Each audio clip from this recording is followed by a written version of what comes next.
बघा आपण आज बघतोय पेज नंबर 38 सायन्सचं 9चं चॅप्टर नंबर कोणतं आहे आपलं 3. चॅप्टरचं नाव काय आहे चॅप्टर नंबर 3 करंट इलेक्ट्रिसिटीचे प्रॉब्लेम जे करंटशी रिलेटेड आहे.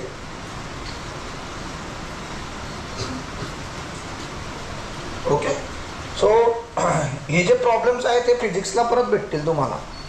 काय सांगतोय फिजिक्सला परत भेटतील म्हणून थोडंसं लक्षात घ्या. हे बघा एक्झाम्पल 1 सॉलिड एक्झाम्पल आहे सध्या तरी. The resistance of the filament in a light bulb. तुम्हाला बल्ब माहिती आहे बघा आणि त्या बल्बमध्ये अशी तार असते बघा. Yes or no. हे जे फिलामेंट आहे त्याच्याबद्दल बोलतायत ते. आणि ते तार माहिती का जे जुने बल्ब जर बघितले तुम्ही येलो कलरचे त्याच्यात त्याचे तार असते ना ते खूप लॉंग करतात. ते रेजिस्टिव्हिटी वगैरे शिकवताना मी सांगेन तुम्हाला आता पुढचे जेव्हा प्रॉब्लेम घेईल. तर इथं काय म्हटलेलं आहे the resistance of the filament of a light bulb. तर ह्या फिलामेंटचं जे रेजिस्टन्स आहे problem number 1 resistance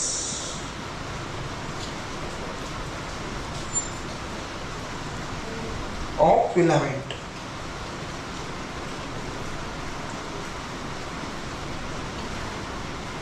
resistance is denoted by R. किती आहे ते 1000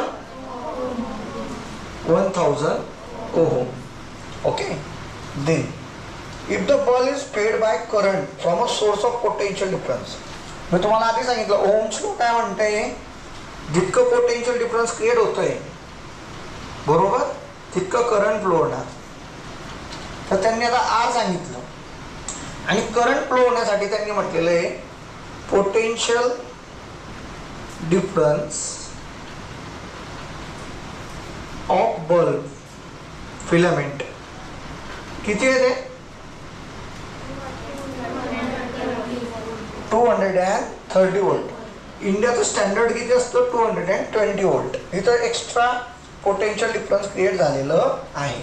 मग आता V directly proportional to I वरून आपण शिकलेले आहोत V equal to I R. आता आपल्याकडे आर आहे आणि व्ही पण आहे.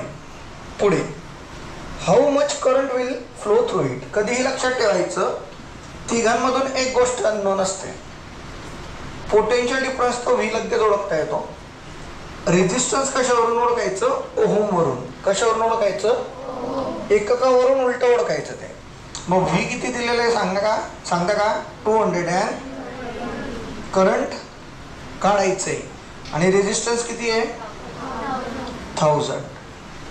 So I is equal to 230. हे 1000 मल्टिप्लिकेशनला आहे खालती डिवाइड होते 0 गेट 23/100. किती 0 आहेत तितके 0 मूव्ह करायचे. तर 0.23 आय. आय हां करंट कशात मोजतो आपण ॲम्पियरने. Very good. सो किती करंट होईल 0.23 ॲम्पियर. पण केव्हा या पोटेन्शियल डिफरन्स 230 वोल्ट आहे आणि रेजिस्टन्स किती आहे 1000 ओहम आहे. आलं लक्षात येस ऑर नो. हे बघा आपण पेज नंबर 38 वरचं करंट इलेक्ट्रिसिटी चॅप्टर नंबर 3 आपण त्याचं काय बघतोय नेमकं प्रॉब्लेम नंबर 2. त्याचं आपल्याला काय काय दिलेलं आहे सांगू शकता का आणि काय काढायचंय. तर आपल्याला रेजिस्टिव्हिटी काढायची. हां काय दिलेलं आहे लेंथ दिलेली आहे रेडियस दिलेली आहे रेजिस्टन्स दिलेलं आहे. मी तुम्हाला आधीच सांगितलं रो कशावर डायरेक्टली प्रोपोर्शनल आहे एरियावर आणि कशाला इनव्हर्सली प्रोपोर्शनल आहे लेंथला. आणि ह्या दोघांना जर सोबत दिलं तर रो इज डायरेक्टली प्रोपोर्शनल. आणि हे रो काय आहे रेजिस्टिव्हिटी आहे. काय आहे रेजिस्टिव्हिटी आहे. तर जे रेजिस्टिव्हिटी आहे ते येणार A/L. आलं लक्षात येस ऑर नो. आणि मी तुम्हाला आधीपासून सांगत आलेलो आहे की जर आपण डायरेक्टली प्रोपोर्शनल बघितलं तर तो चिन्ह वापरला जातोय डायरेक्टली प्रोपोर्शनल बरोबर. त्या जागेवर इक्वल टू वापरत असताना एक कॉन्स्टंट इंट्रोड्यूस होतो. So rho is equal to directly प्रोपोर्शनलच्या जागेवर ॲक्च्युली डायरेक्टली प्रोपोर्शनलला काय ना ए अपॉन एल, पण इथं इक्वल टू जर केलं तर सोबत काय आलं आर, दॅट इज रेजिस्टन्स. मग इथं आपल्याला रेजिस्टन्स माहिती आहे, एरिया काढायचा आहे. तर आपण आधी एरिया काढूया. बघा एरिया इक्वल टू काय येणार pi R square. So 3.14 multiplied by 0.5 into 10⁻³ चा स्क्वेअर. मग काय 0.5 चा स्क्वेअर सांगा बरं किती येणार. 0.5 चा स्क्वेअर आणि 10⁻³ चा 10⁻⁶. So 3.14 multiplied bye 0.25. ॲक्च्युली ही लॉंग स्टेप झाली, डायरेक्ट मल्टिप्लिकेशन केलं आपण समजा येतो खालती.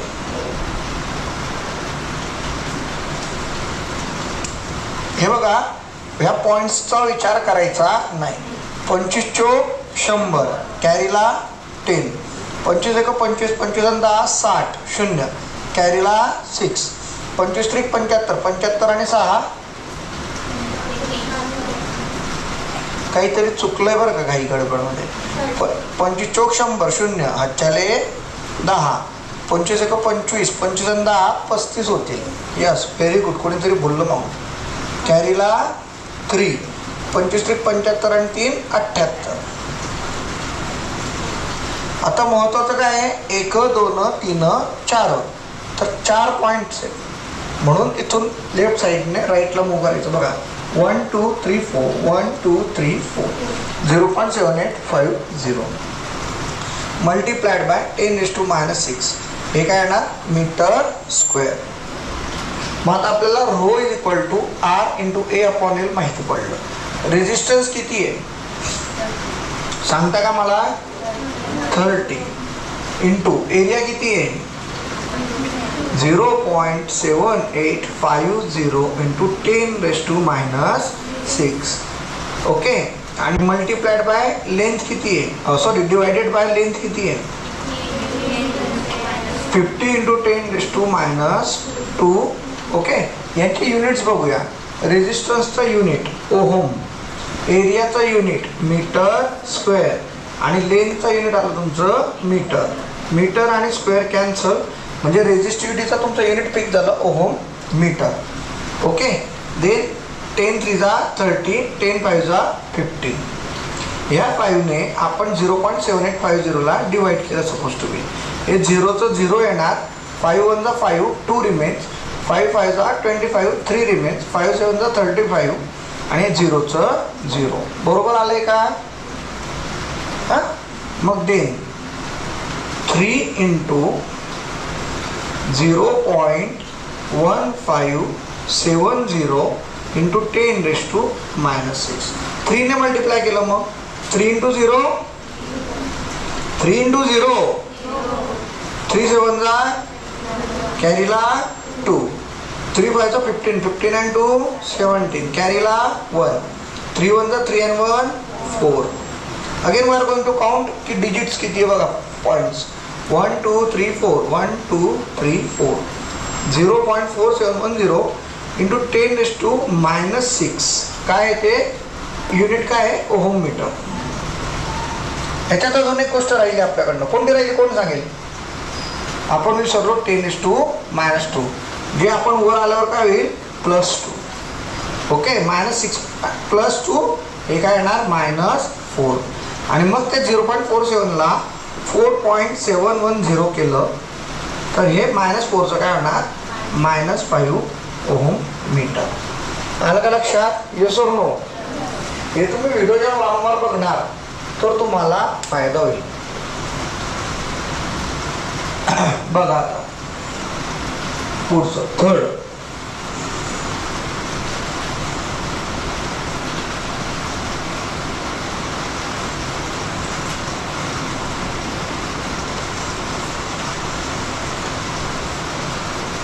A current of 0.24 ampere flows through a conductor when a potential difference of 24 volt is applied between its two ends. What is resistance?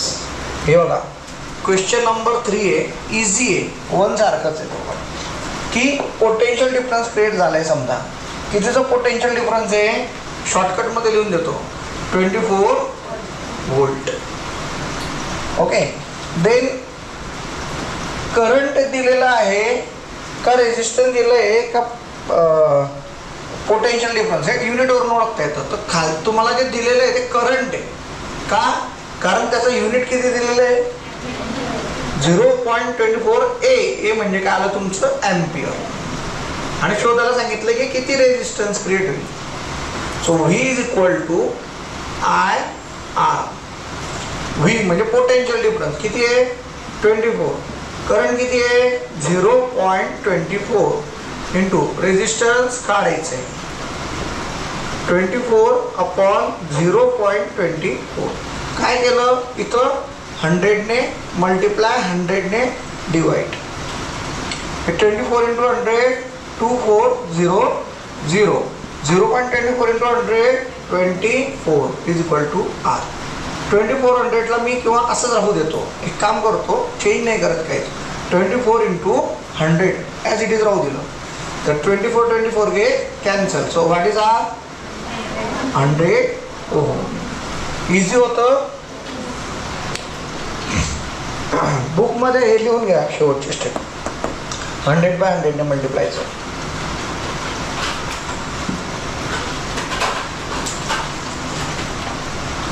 बुकमध्ये लिहून घ्या.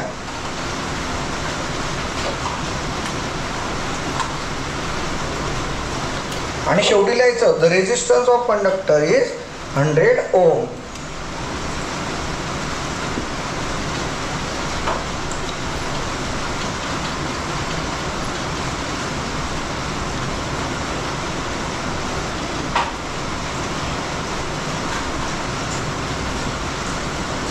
झालं का लिहून?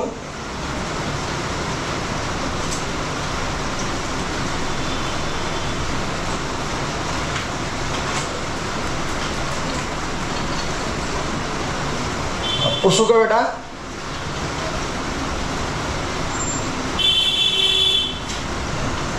बघा झालं लिहून.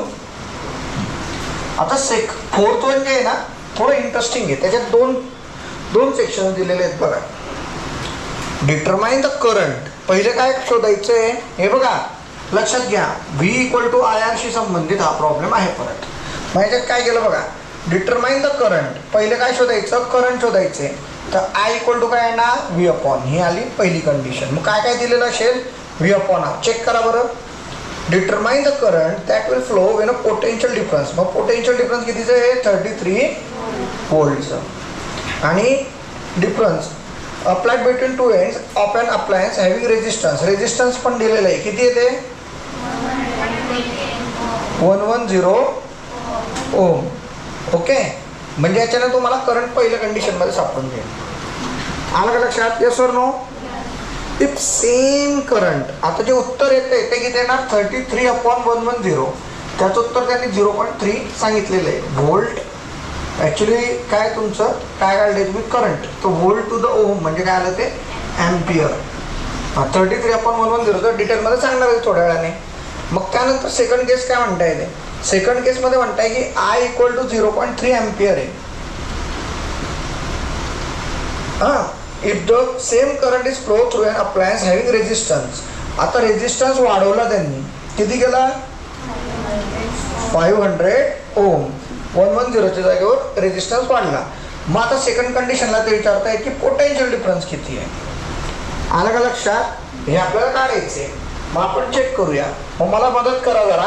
हे बघा पहिल्या कंडिशनमध्ये फर्स्ट कंडिशनमध्ये करंट किती येते काढायचं आहे तुम्हाला. आणि दिलेलं काय काय येते सांगा मला. तुम्हाला दिलेलं आहे voltage that is potential difference किती आहे 33 व्होल्ट. ॲक्च्युली असं नाही लिहायचं, potential difference and then V लिहायचं. आलं लक्षात? देन हे झाल्यावर 33 व्होल्ट. ओके, देन तुम्हाला अजून काय दिलेलं आहे, रेजिस्टन्स आर किती आहे 110 व्होल्ट. आणि इथं काय त्याने लिहायचं, by Ohm's law. Okay, resistance आहे by Ohm's law. Ohm's law काय म्हणतं मग, V is equal to I dot R. But आपल्याला काय शोधायचं होतं, I, तर काय आलं V अपॉन R. V किती आहे, अपॉन 110. आता बघा याला मी कसं लिहितोय, प्लीज आरोशी ताई यांना नम्र विनंती इकडे बघायचं ब्लॅक व्हाईट बोर्डकडे. ब्लॅक पण नाही म्हणू शकत आजकाल तर. हां, 110 म्हणजे काय आलं 11 मल्टिप्लाइड बाय 10. सो 11 1 जा 11, 11 3 जा 33. म्हणजे हे काय आलं तुमचं 3/10. म्हणजेच हे बघा आपण लिहितो ना 1/10 किती येतं 0.1, 2/10 किती येतं 0.2. एक शून्य आहे म्हणजे पॉईंट नंतर फक्त एकच अंकात, तो पण 3 येणार. कसं वाटलं सोपं जोशीताई? हां, असंच घ्यायचं, जास्त कठीण करायचं नाही. मग करंटचं युनिट काय आलं, एम्पियर. ही आली तुमची पहिली कंडिशन. म्हणजे याचा अर्थ काय होतो की जेव्हा पोटेन्शियल डिफरन्स 33 व्होल्ट आणि रेजिस्टन्स 110 ओम आहे, तेव्हा करंट किती जनरेट होईल 0.3 एम्पियर. मग सेकंड कंडिशन म्हणते की जेव्हा करंट करंट काय तुमचं जे तुम्हाला मागच्या शोधायचं होतं ते आता किती आहे 0.3 एम्पियर. पोटेन्शियल डिफरन्स काढायचं आहे तुम्हाला आणि काय वाढवलं त्यांनी, रेजिस्टन्स वाढवलं. ते 110 ओहम वरून किती करून टाकलं 500 ओहम. तर हे शोधायचं आहे आपल्याला, obviously by Ohm's law again.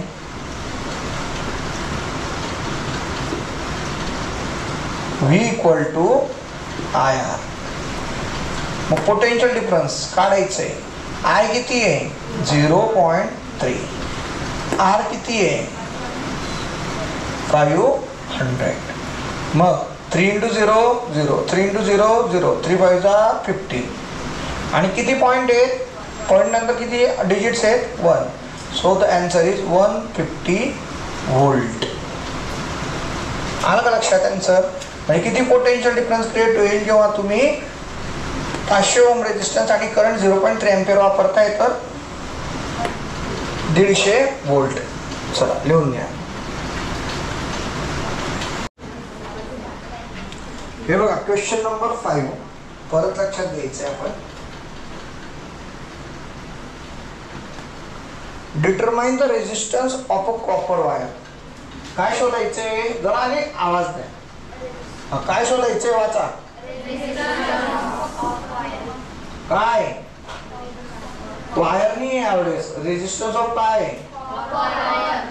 कोणती वायर, किती येते, अरे शोधायचे ते. हा, हॅव्हिंग अ लेंथ, लांबी किती आहे 1 किलोमीटर. खूप लांब वायर आहे ती, 10⁻³ मीटर. आणि डायमीटर किती आहे 0.5 मिलीमीटर. मग मीटर मध्ये काय येणार 0.5/1000. हे काय झालं मीटर. इथं मी एक काम करतो, तुम्हाला मी रेडियसने पण काढून दाखवतो, डायमीटरने पण काढून दाखवतो. लक्षात ठेवा हे डी आहे 0.5 × 10⁻, हे 1000 आहे म्हणजे 10⁻3. हे वर आले म्हणजे काय येणार -3 मीटर. आणि मग एरिया π/4 × d². आता पाय किती आहे 3.14 डिवायडेड बाय 4. आणि डायमीटर किती आहे 0.5 × 10⁻³ आता लक्षात घ्या 0.5 चं किती होणार 0.25. -3 into 2, okay, divided by 4. Again 4 1 जा हे आले 0, 31 टोटल आले. 4 7 जा 28, 3 remains. 4 8 जा 32, 2 remains. 4 5 जा, मग आता गुणाकार करायचे 0.785 इंटू 0.25 इंटू 10⁻⁻6. आता 25चा तो प्रतिमाला गुणाकार येतो. 25 पाचा 25 असे, आजच्याले 12, 25 8 200, 200 12 212, 2 लिहिले किती कॅरीला 21. 25 7 25 7 150, 25 7 100, 1 5 6, 2 7 9, 196 इंटू 10⁻⁻6 च्या आधी 1 2 3 4 5, 1 2 3 4 5 आलं का. 0.19625 10⁻⁻6 हे काय आहे मीटर स्क्वेअर. आलं लक्षात. मग 0.1962 लाच काय निघालेले 0.2 इंटू 10⁻⁻6 मीटर स्क्वेअर हे आलंय एरिया. आणि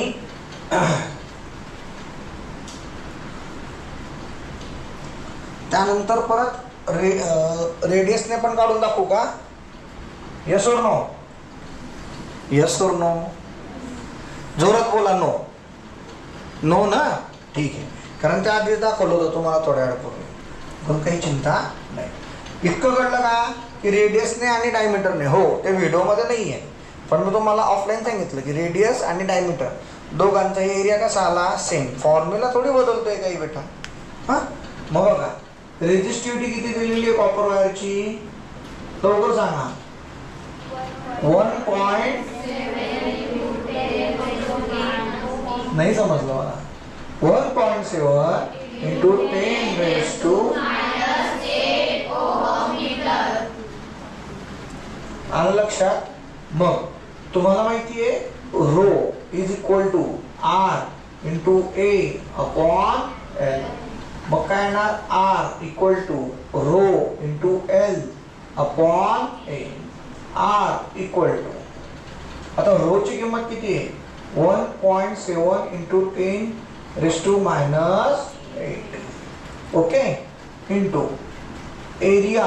एरिया किती आहे, ओ सॉरी लेंथ. लेंथ किती आहे 10⁻³ अपॉन एरिया किती आहे 0.2 इंटू 10⁻⁻6. आलं लक्षात. मग आता परत तेच याला सिंपल घेतो मी. 1.7 अपॉन 0.2 इंटू हे सगळे 10⁻⁸ इंटू 10⁻³ अपॉन 10⁻⁶. सध्या मी या गोष्टीला काही हात लावत नाही.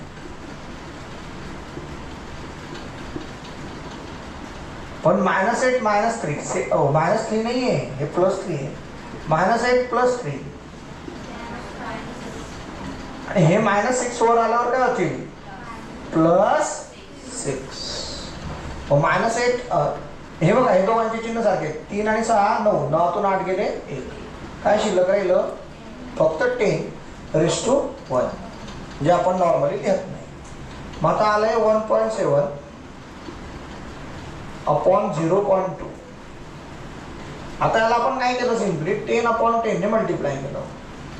कितीने मल्टिप्लाय केलं तर हे 1.7चं काय होणार 70 आणि 0.2चं काय होणार 2. इथं काहीच बदलत नाहीये. 2 1 जा 2, 2 8 जा 16, 1 रिमेन्स. पॉईंट आलं 17.0. 1 and 0 म्हणजे 2 5 जा 10. मग आन्सर काय येणार 8.5 इंटू 10 म्हणजेच 85 ओहम. तर रेजिस्टन्स किती आहे 85 ओहम. चला लिहून